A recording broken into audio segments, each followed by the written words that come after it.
Good morning. It's Sunday, the 5th of February, 2012. Yes, gang, welcome to my birthday. Oh, yes, it's my birthday today. Happy birthday. Oh, hang on, no, wait, just a minute. Just a minute. Let's start that again. I could start the whole... No, you want the mistakes left in, don't you? Let's try again. We'll try again. Sing along, boys and girls. Christopher, okay? Christopher. Happy birthday to me. Happy birthday to me.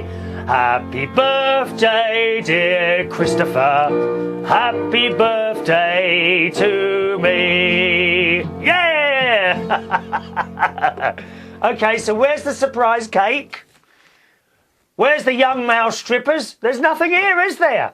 There's no one to celebrate my birthday. What a shame. Yes, it is my birthday today, boys and girls. Thank you, those of you that sent lots. I mean, literally hundreds of messages on my Facebook wall from lovely, lovely people who took the time and trouble to send a little happy birthday message. So I'm very appreciative of that. And unfortunately, last night, the 4th of February, which was, of course, day before my birthday, it was snowing here in the UK. I mean, I looked out the window. I was invited round to Ron's house. Him and his boyfriend were going to cook me dinner, okay, for my birthday dinner. But as luck would have it, the only day of the year that snow has come down and people were being advised not to travel unless absolutely necessary. So I didn't leave the house last night, unfortunately, so I stayed at home. But I was there in spirit because I did have beans and cheese on toast. Very nice, because they got this special cheese, slices of cheese in special offer at Sainsbury's at the moment for just £1 a packet of 8 or 6, I think it's 8 pieces of this lovely cheese, quite strong cheese in a pack. So I had that last night. But of course I didn't get down to my friend's house because of the snow that was coming down. Now, when I looked out the window, when I looked out the window about 8:30 last night, there was like a sprinkling of snow on the ground. So it started, but there wasn't any more Is there any coming down now, actually? No, there isn't. Is there any? Oh, there is, you know. There's a bit of snow coming down out there now. But it wasn't too bad. But they advised us not to leave the house because it was going to get pretty bad sort of very early in the morning, 2 or 3 o'clock in the morning. And that's the sort of time I'd probably have been travelling home from my friend's house. I might have gone out as well somewhere, a little place or something like that. So I didn't go in the end, so I was just stuck here. But not to worry, because now at last I can open this card that was sent to me by Kath in Wales for my birthday. And look, she sent this about a year ago, and on the back it says, not to be opened to your birthday. She put the 6th, but it's actually the 5th. Not to be... I shall correct that for you, Kath, actually. I shall have to correct that. There we are. Not to be opened till your birthday on the 5th of February, 2012. So it is that date now. Here we are opening the card from the lovely Kath in Wales. Oh, just a minute. Oh, it's my sister. Good morning, sister. Pardon? Oh, how awful, Shao. It's dreadful. What, this time? Is it blizzard? There's a blizzard in Lincolnshire, where my sister is. I'm very worried, Shao, about you. I've decided not to leave. I'm not leaving the house. Not leaving the house, dear. Ronnie was going to cook me dinner, and Andy, but it's not happened, unfortunately. No. You're very safe, Shao. You're safe walking, dear. And let's be honest, Shao, when you're driving, that is not safe, is it? In any conditions, with you driving. No, you're not on the radio, but I am doing a show. Thank you, I shall ring you afterwards. Lots of love, sis. Kisses. Bye-bye. There we are, my sister there. Chatting away. I have to tell you, I'm actually recording the show the night before. So for me, it is the 4th of February, okay? But for you, it is the 5th of February. So, you know, we don't pretend that it's another day when it really isn't. So it's now, I'm recording a show, 10 to 9 at night. I'm looking out the window and the snow's coming down. I don't think you could be able to see it if I if I put the camera out there, but it doesn't matter anyway. Besides, people listening can't. You'll have to pretend. You have to close your eyes and pretend there's little snowflakes coming down. How lovely is that? Anyway, back to our card. It's a picture of a bed with three dogs in the bed, where pets usually end up. They do usually end up in your bed, don't they? And it says, "To Chris, wishing you a very happy birthday. Hope you're keeping well. Lots of love from Kath and family." And thank you so much for that, Kath. It's really kind of you to have sent that to me, my darling Kath, in Mould, Flintshire in North Wales. So thank you for that. And that will be displayed here. I've got some other cards downstairs which I haven't opened yet. I won't open them till it is actually the day. Do you know what I mean? So thank you for that, Kath. Kath, you also wanted to know, I think a more important story than my birthday is this one. Because, Kath, in your last email that I think I read up yesterday, you were asking, I can't get me, can't swallow. Excuse me. That's it. You were asking if I knew what had happened to the boy Bryan Botkin.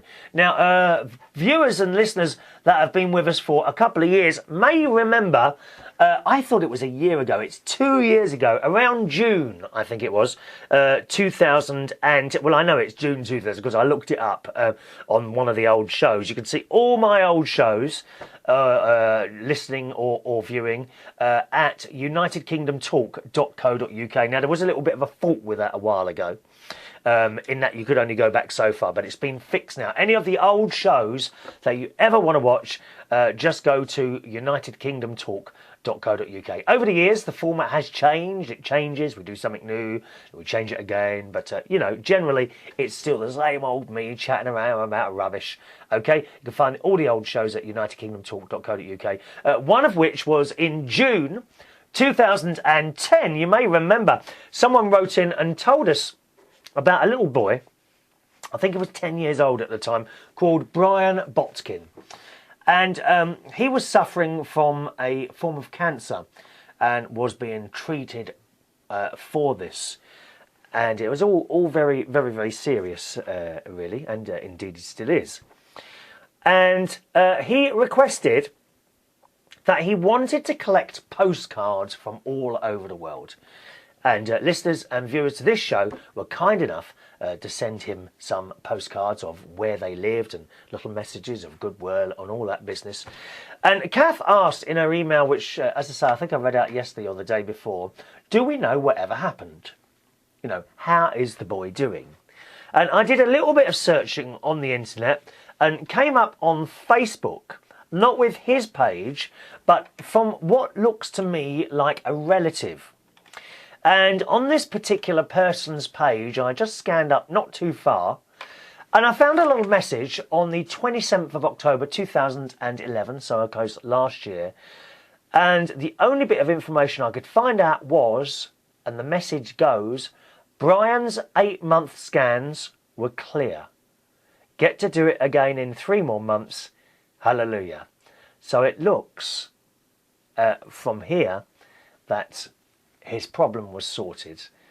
And you know what? I was sitting here just doing bits and pieces, and I almost cried with happiness. We don't know who this boy is, really. You know, we don't know him personally or anything like that, or in his family. But it's just nice to know that someone who was so ill 2 years ago looks like he's doing quite well. All right.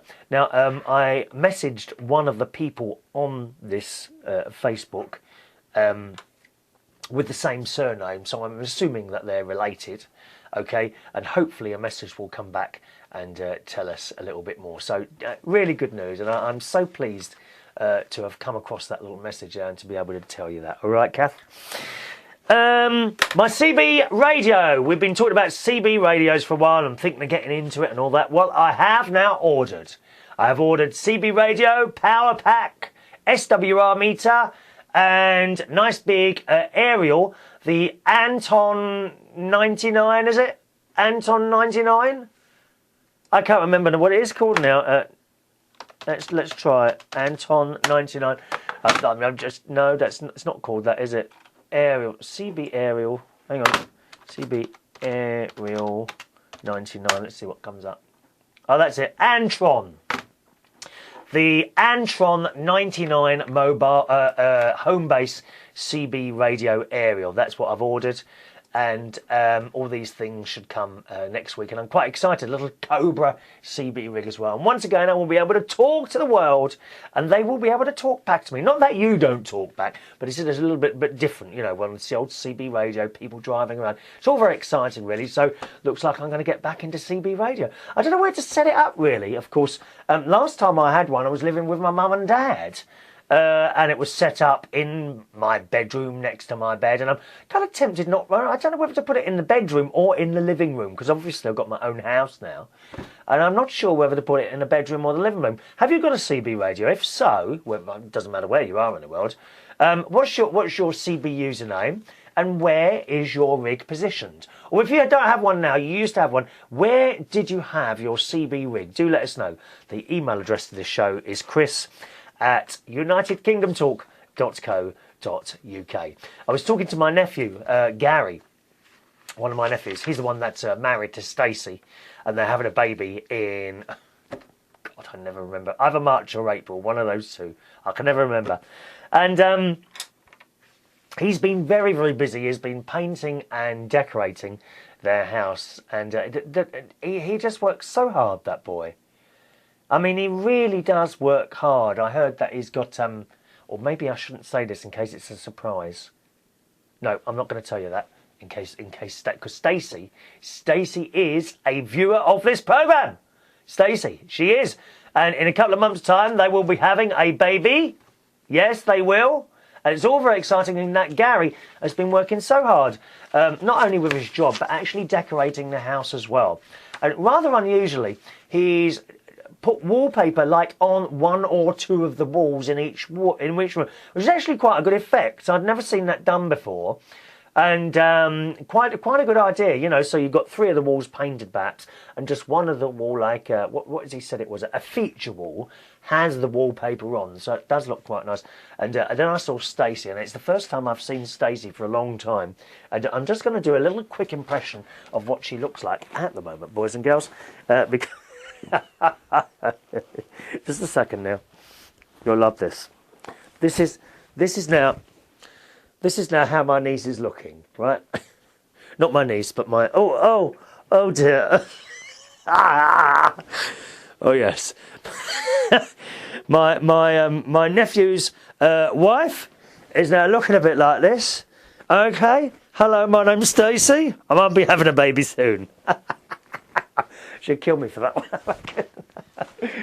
Oh dear. So it's all good news there, and I'm quite excited about going to be a great uncle in just a couple of months' time. And of course then there's my niece as well, Tracy. She's having one as well, sort of around August, September. I think that one's August, September, so that'd be quite nice. Summer baby. So a great uncle times two, you know. In just a few months' time. This is just marvellous, so I'm very much looking forward to that. And I hope I will be a little bit more involved with those children. It's wonderful. All right, email time. Ros Patzel has been having trouble with his neighbours. One of his neighbours across the road who comes in very late at night, young girl I think it is, playing music loud in the car and keeps waking her up. And I did say, have you said anything yet, Ross? And he says, no, not anything yet, Chris. I'm biting my tongue. Do you know what? That's not always the best thing to do, bite your tongue, to be honest. No, because sometimes they want to know. You know, they absolutely do. It might be that they don't know they're waking you up. Why don't you just say, excuse me, I hope you don't mind me saying. Don't go in there screaming and shouting and swearing. Just say, excuse me, I hope you don't mind. But do you mind turning your radio off when you get to the top of the road instead of outside the house? Because it's waking me up when I'm asleep. I'm a night worker or whatever your reason. Or your baby, of course, you know, you've got your baby as that. Although I gather your baby's not sleeping too well at the moment, little Emily. So I think you should just say something nicely to them. Do you get on with them, or have you never spoken to them? You know. I just say something nicely to them and see what happens, okay? Hello to Doug Neptune, who sends in a few emails, actually. Hello, Doug, who writes, I enjoy listening to your regular podcasts more than I ever did with the live show. Yes. If you're new, you won't know, but we did do live shows. Was it last year? It might have been 2 years ago now. I can't remember now. Either last year or the year before, we were doing live video shows. But the problem was I had so many technical issues with the live show going out, and it really did drive me mad, much to the point that at one point I completely gave up altogether. I was so sick to death of sitting and something would go wrong, you know, and it would do my brain in. So eventually I just stopped doing them, and it's much easier to sit here and do video shows like that. But if I wanted to do a live show, doing an actual audio only, i.e. radio live show, is much easier. It was the video that was a real problem. So maybe one day, I don't know yet, Doug. Doug says, but I enjoyed your show on Swish Radio. Too bad they had too many technical problems. Yes, I also did a live music and chat show on Swish, which I did enjoy. I have to say, I really did enjoy doing the music and chat show on Swish. But again, they seem to have an awful lot of technical problems. And there never seemed to be anyone to talk to. You know, when something went wrong, there was no one to talk. You could send an email. No problem. You know, you send an email. But it's not instant, is it? You know, when something goes wrong, you want someone to talk to. And that just wasn't the case with that station. So I stopped on there. But there is another station who was interested, a couple of stations actually, who have asked me if I'd like to do another music and chat show, and I would, okay? But it would be at the expense of this particular show. That's the thing. You know, there are only so many hours in the day, and I have to go out and work as well and do, you know, the property stuff I do, and I'm quite a busy person. So if I did a music and chat show, then it would be at the expense of the chat show, and I don't know what people would think about that. You know, there's quite a lot of people listening to this show now. Do you remember I was telling you that there had been a massive increase in the people that just listen to the show? And I did look this up on the internet because I didn't realise on my audio thing, the site that looks after the audio shows as well as on iTunes, there is a statistics thing on there, and I'm just bringing it up now. And I'll tell you what I said to you. There was a massive increase. There we go. Right, so what's the date today? Okay, so the 4th of February, 2,949 downloads on the audio show. You see, and it's just a sudden massive increase since the January the 14th. On January the 14th, something happened. I don't know what, but the amount of people downloading suddenly jumped up from 678 a day to 2,862 a day. And it has remained there roughly, going up and down a little bit here and there. But mainly in all, it is round about 3,000 downloads per day of the show. And I couldn't work out why this was, and I still can't, to be honest. So I looked down the list on this statistic thing, which I've only just discovered, to be honest. And where do you think most people are that download the show? United Kingdom? No. 4. United Kingdom is actually 2, 4, 1, 2, 3, 4, 5th down the list. You think it's the United States? No, they're second. Where do you think is the country that downloads more shows from me than anywhere else? And this will surprise you. China. It looks like the Chinese people watch this show more than anyone else, or listen to this show more than anyone else. And when I say more than anywhere else, look, it says here, I don't know if this is downloads of... I'm not exactly sure how this works, to be honest. It says geo-distribution summaries represent downloads as of the 3rd of July 2010. I don't get that. Or is that when it started? I just don't know, to be honest. But at the top is China with 160,700, and underneath that is United States with 110,000. UK is well down. It's just 12,900. So does that mean anything to anyone? I'm not quite sure what it all does mean, to be honest. But there we are. I mean, that's the information I've got. Okay, so just to let you know, welcome China. Are you in China indeed? Why do you listen to this show? Are you perhaps listening to learn English? Is that why you listen to this show? If you're Chinese, do send us an email. I'd love to hear from you. My email address is chris@unitedkingdomtalk.co.uk. All right. Doug, on the subject of the CB, he says, I just don't understand why someone would say CB is no fun anymore, because someone did say that.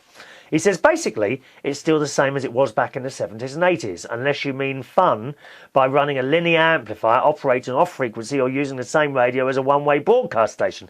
That was unlawful even back then. The state of CB radio today is just as useful and fun as it ever was, with 4 watts AM and 12 watts single sideband. That's, of course, in America, I think, isn't it, Doug? But, of course, here in the UK, we don't have that. We only have 4 watts FM, as far as I know. There was a UHF, I think, 934 megahertz back in the 80s, but I do believe they'd done away with that. That it just wasn't. I don't think it was very popular when they cancelled it. Doug also writes, I'm sorry, Chris, but just one more from me. I'm a tech class ham operator for 5 years now. And I was asking people, do you need to learn Morse code and all that sort of thing? He says, did not need to learn code, but for studying, had a book by Gordon West, and I would take practice tests online. Then I would only study on the questions I missed and do the test over, till I was able to pass all the practice tests the sites had. Then I knew I was ready. I would think there would be some place on the web for study in the UK and taking practice tests.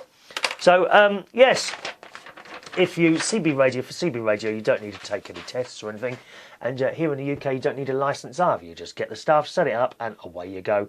Of course, within the rules, that means 4 watts and no amplifiers or anything like that. But if you want to do ham radio and talk, across the world, of course, then you do need to take exams and things like that. And I was just wondering, what sort of questions are they? Sort of fairly general knowledge questions, or does it involve maths and physics? Because I'm not very good at maths and that sort of thing. So thanks for that. American Cutie Pie says, I'll send you some US dollars for your birthday, but I'm afraid they're pretty much worthless these days. Thank you, American Cutie Pie. And look who it is. It's our good friend, Robert from Iceland. Hello, Robert. I haven't heard from Robert for ages. He kind of left us when we shortened the show to 10 minutes, and it didn't really suit him anymore. And I hadn't heard from him. And I just sent him a message the other day on Facebook, and he was asking how the show was. I said, well, it's not 10 minutes anymore. It's sort of more or less back to 20 minutes, half an hour per show now, and he's been listening. And writes in this email, because I was saying that I was interested perhaps in going on a flight on an Autogyro. It's like a very small helicopter. Yes. He says, hi Chris, to help you out a bit on the Autogyros, well, they look like a helicopter, and that is about as far as it goes really. They do have a motor, but this does not drive the rotor blades above your head. The process is both simple and elegant. The motor drives a propeller that pushes the plane forward in just the same method as it would a normal plane. And for those lucky enough to have gone to Florida and have taken a ride in an airboat, then the process is just the same. Granted that most aircraft with propellers have them in front and of course actually pull the aircraft along. But let us avoid the discussion on aerodynamics. No, because you'll lose me straight away, really. I'm not very intelligent where it comes to all these numbers and things like that and how things work. He says, suffice to say that the motor moves the airframe forward, and as it does, so the wind turns the main rotor over your head. Yes, rather like a windmill. So do you see what I mean? As the little thing on the back pushes the plane forward, that automatically this spins the rotor on the top. It does actually make sense, this.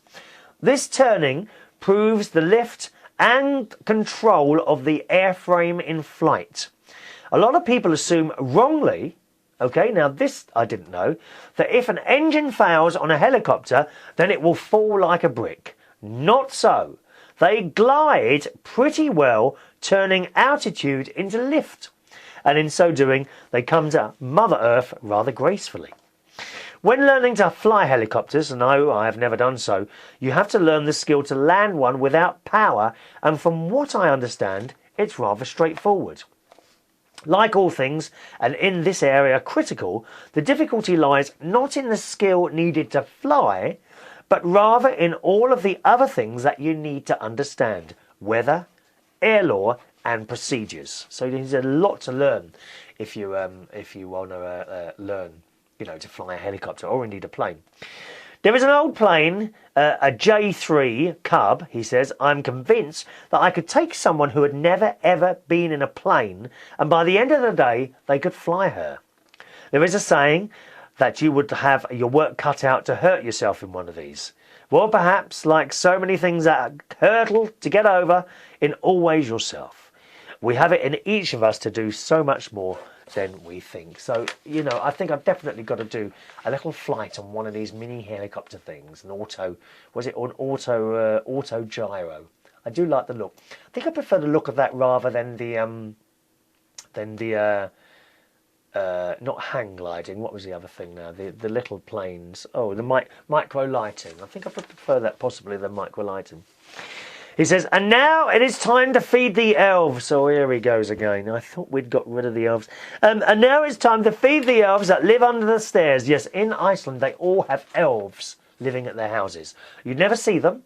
They secretly live. Robert says, old Smarty Plants, after his spell in Reardon Tower's shed, is so happy to be home again. Well, the shed's gone. See, Robert, you've missed it all. The shed has gone. I took it down sometime last summer, I think around September last summer. And there's a video to go with it as well. It's one of the funniest videos you're ever likely to see. Do you want me to find it? Let me find it for you, Robert, and I'll tell you where to get it then, okay? 1 minute. I think it was around the September period. I'm going to guess September. Let's have a quick look at September and I'll see if I can find it for you. Is that there or not? Oh, no, it's not there. Or it might have been October. I'm searching now for the shed. No, not there. Oh, there, it's disappeared there. Oh, it must have been earlier than September.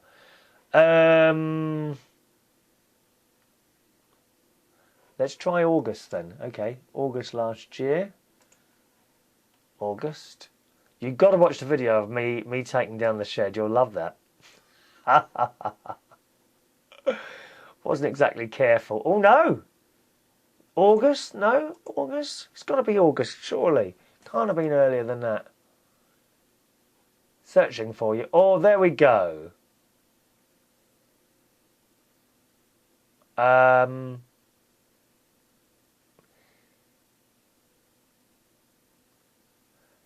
can't find this.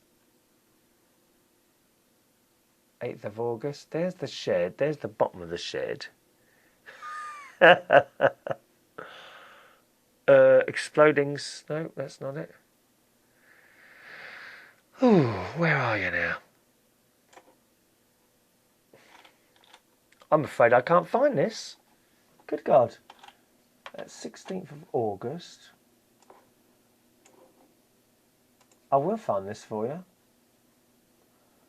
Let's go. So 16th of August, 17th of August, 18. Is this it? Oh, hang on. 19. The destruction of the shed. There we go. United Kingdom Talk. If you go to unitedkingdomtalk.co.uk, all right, on the right-hand side, you'll see all the dates. Go to August 2011 and look for the show dated Monday the 22nd of August 2011.